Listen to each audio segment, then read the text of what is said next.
Hi, and welcome back to Arno TV. I'm your lovable host Arno, coming back to you with another video.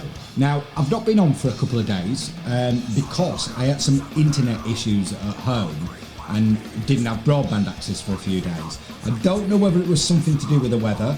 It took a few days for the internet service provider to sort it out, but it's back working again now. So that's the only reason why I've not been on. But in the last few days, there's been quite a lot going on, hasn't there? I mean, first of all, the weather around here has just been like torrential rain for 48 hours.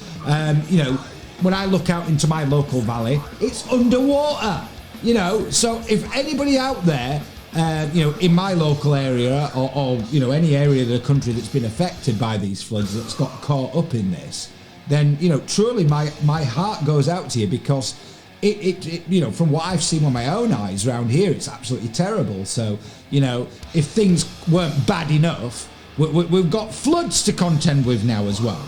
But, I mean, in the last few days, while I've not been on, we've seen Matt Hancock address the nation, haven't we? And I'll come to something that was in his address to the nation a little bit later. But we'll be speaking about something, again, he's involved in.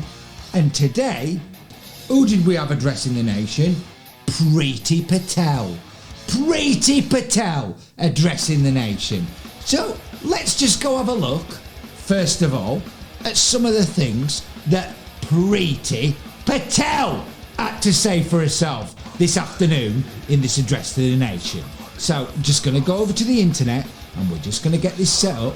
I'm just going to turn the music down and we're going to have a little listen to some of the things that Priti Patel had to say for herself this afternoon. And by staying at home, you are helping to keep those you care about safe and also contributing to this national effort.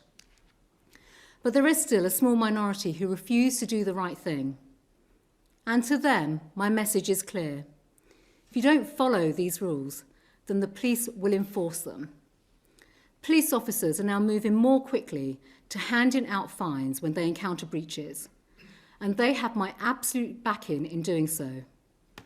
As we have done throughout this pandemic, we are constantly reviewing our approach to ensure that we can crack down on those most serious cases of rule breaking.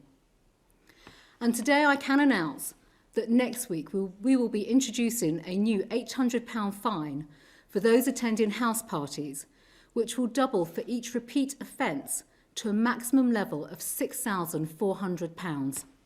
So, we just got the Home Secretary there saying that she's quite happy, isn't she, to come on TV and to be seen to be doing something about these people throwing house parties, who, might I say, are completely irresponsible, and nobody's arguing that, okay? But she is on the TV and she's quite happy to be seen dishing out £800 and rising for repeat offenders, what did you say, up to £6,400 or something. She's quite happy to be seen to be doing something about those kind of things, isn't she? Oh, she's quite happy to be on TV doing that, isn't she? But Priti Patel's been missing for a few days, hasn't she? She was missing for a few days, wasn't she? Why was she missing? I mean, where was she? I mean, maybe it had something to do with this.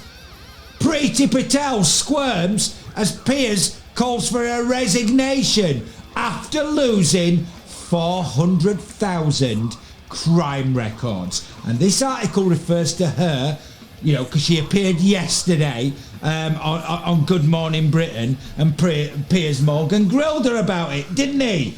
Because she'd lost 400,000 crime records, okay? And let me just quote something that Morgan said. 400,000 crime records have disappeared from the police national computer on your watch. Can you give us some assurances, because we know that in at least one instance, a DNA profile from a suspect in custody did not generate a match to a crime scene as expected. This has potentially impeded the investigation into the individual's involvement in the crime. Some serious criminals are going to get away with it because of the incompetence of this process. So, I mean, you know, she was quite happy to be on TV today looking like, you know, this tough Home Secretary who's there to, you know, seem to be tackling these people throwing parties, okay? But she has lost 400,000 crime records, okay? And God knows what ramifications are going to be, you know, down to that, okay? This woman has a lot to answer for, and she's not got the intellectual capacity to do the job she's been paid for, because she doesn't come across as that bright, does she? Does she? Okay? These are the kind of people that we are dealing with, okay? And then we had Hancock, okay? We've had Hancock. Now, he gave his address to the nation a couple of days ago, didn't he? Now, in his address to the nation, a very interesting question came up, didn't it?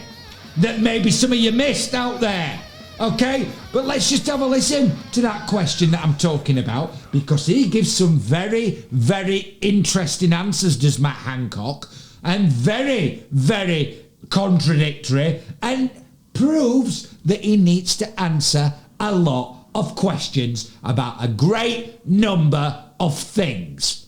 The question is, how much would it matter if there were a high surge of cases amongst young people if vulnerable groups were protected by the vaccine? Well, thank you for this question. It is incredibly important, and it's one that we think hard about. The most difficult question that we don't yet have an answer to is how much the vaccine protects the most vulnerable groups, not just from catching COVID, but also from serious disease and the degree of transmission that you get from people who have caught COVID. But of course... Hang on a minute, Health Secretary. Hang on a minute.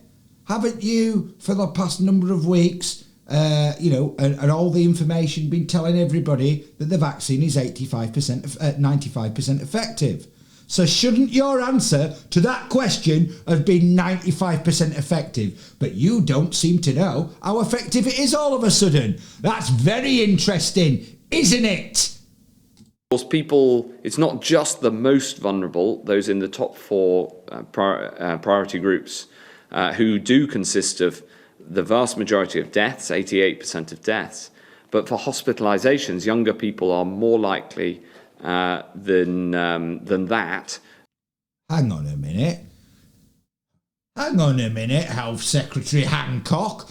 Didn't you just say there that the younger people were more likely to be hospitalised than the top four categories? Is that what you just said? Because it sounded like that to me. In fact, let's just put that back a moment and let's just hear him again say though what he just said. We'll just put it back there from there so we can hear properly what the both things he said. Listen very carefully to what Hancock is saying.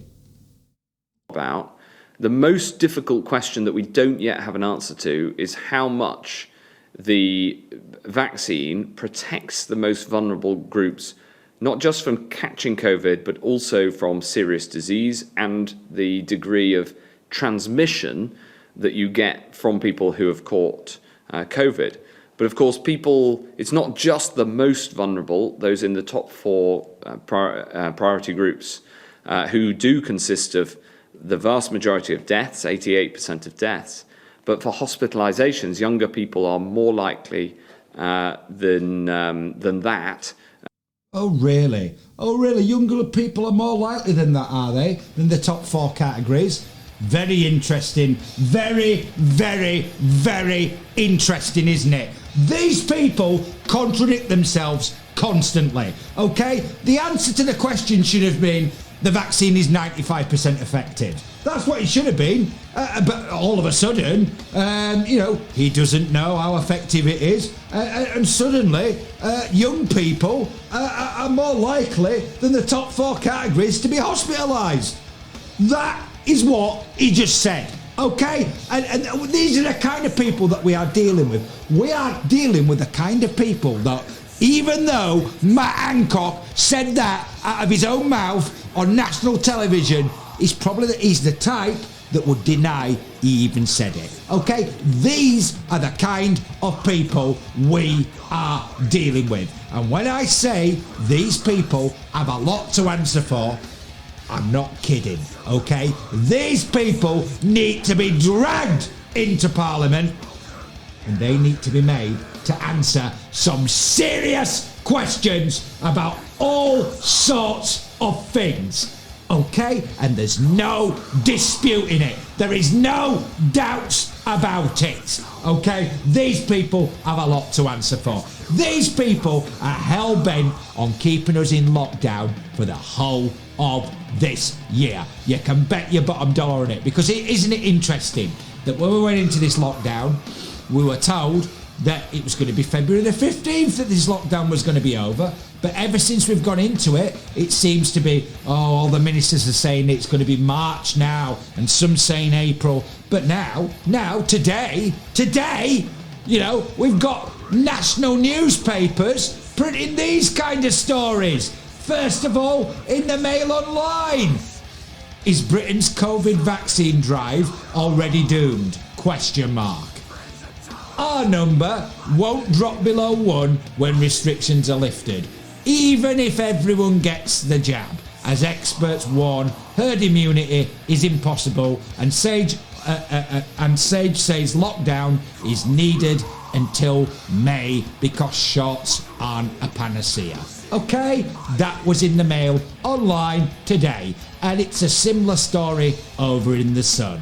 Long way to go. PM says it's too early to say whether coronavirus restrictions will be lifted before the summer. Okay, these people are not to be trusted, and they are working hand in hand with the media who are drip feeding this idea, and it gets longer and longer and further away each time they're dripping this idea into the media of when we're going to come out of lockdown. Have you noticed that? Keeps getting longer and longer. These people are hell-bent on keeping us in lockdown for the whole of this year, just like they did last year. You can bet your bottom dollar on it. We've already had recent press conferences with people like Chris Whitty drip feeding the idea that there were going to be lockdowns next winter. Wasn't he? And didn't he do that? We all heard him do it. So these people are not to be trusted. They are hell-bent on keeping us in lockdown for the whole year. These people are an utter disgrace. This is what they're after. These people, all they're interested in doing is keeping us in lockdown and passing more and more draconian laws. It's quite interesting, isn't it, that the Home Secretary is quite happy to come on TV and talk about dishing out £800 fines to people who have been going to parties, but, nothing seems to be happening to her for losing 400,000 criminal records. I mean, what on earth is going on? These people, they couldn't even run their own house, never mind the country. They're a disgrace, an absolute disgrace. And there is no doubts about it. Not one in my mind anymore. These people, they're just not to be trusted. I mean, if you look at that question that was asked to Matt Hancock, what's going on with these people? They're contradicting everything that they're saying. Where we're at with these people, I don't know anymore, because you just can't trust anything that any of these people say. They're an utter disgrace, and there's just no doubts about it. They are completely the worst government I have ever had the misfortune of seeing in my life. And this lot are hell-bent on erecting this draconian state, and they want us locked down into it on a permanent basis. There's just no doubts about it. Every opportunity, it's no coincidence as well, at every opportunity, these people seem to be parroting phrases by the Great Reset. Okay? This is what they're doing. They keep parroting phrases of the Great Reset. At every opportunity they're talking about building back better, aren't they? We've heard it from Hancock, Johnson, the new president, Biden. We've heard it from him. He's another one who's in with all this lot. So people out there who think that Joe Biden's the saviour to everything, let me tell you something. He's another one that's working hand in hand with Klaus Schwab and all his acolytes over at the WEF. Okay? These people, they're all working together. And there's no doubt about it. So you can either sit there and pretend that this type of stuff's not going on, and if you want to do that, that's completely up to you. But I'm telling you, this is what's going on, and these people are all working together, and there's no doubts about it. So if you've enjoyed this video and you want to see more, then please like and subscribe to the channel, and once you do, please ring the notification bell so I can inform you guys of future videos or live streams that I'm going to be putting out, because I am not going to stay silent while all these people rip up democracy on a daily basis and throw it in the dustbin, because this is what these people are doing. They're not going to be happy until democracy is destroyed, and it's happening on a daily basis. So I'm going to be back soon with some more videos for you, but until I am, I want you all to take care of yourselves, your friends and your family, and those people that mean something to you, that are important to you in life, that you don't live with. Get in touch with them, drop them a text, video call them, Skype them, whatever, because just because this draconian government has stopped everybody seeing each other, it doesn't mean that we can't keep in touch through technology. And people's mental health out there, I'm telling you, with all this kind of stuff going on, and the situation that we have found ourselves in, through a mixture of incompetence and just their will to basically put us under all these draconian measures and a complete Orwellian state. This is where we're at with these people. So I'm going to be back soon with some more videos for you, but before I go, I want to thank as well all the people that subscribe to Arno TV, whether you're new here or you've been in a while. Thank you so much for all your support. It means a lot to me, and if you could help grow this channel with me, that'd be fantastic. So anybody you want to share it with, that's great. If you don't want to do that and you just want to watch, that's also fine as well. The whole channel is replicated on BitChute.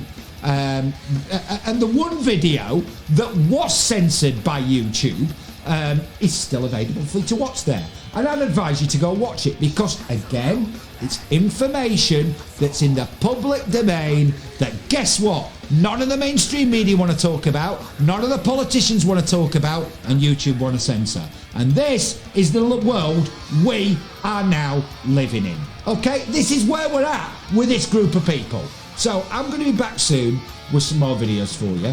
But until I am, I want you all to take care in this pandemic. Stay safe, stay rock and roll.